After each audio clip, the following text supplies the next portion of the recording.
Interi territori spazzati via da un maltempo che non ha risparmiato niente e nessuno, ad essere colpite anche numerose aziende già duramente provate dalla crisi. Tante le aziende che dovranno fare i conti con i danni. Abbiamo territori, quelli al confine, Segusino e la montagna, che è evidente la situazione è molto tragica. Mi pare che qualcosa si stia già muovendo dal punto di vista anche dell'aiuto, perché credo che questo sia il tema, no?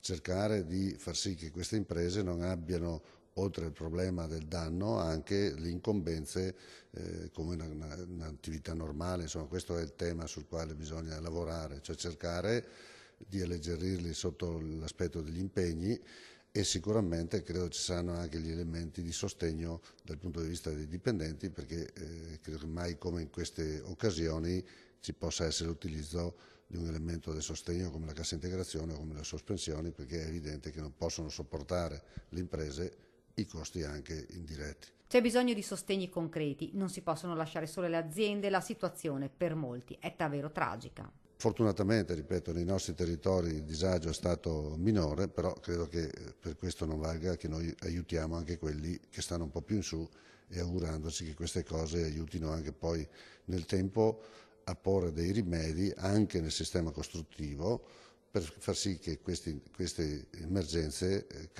possano causare meno danni.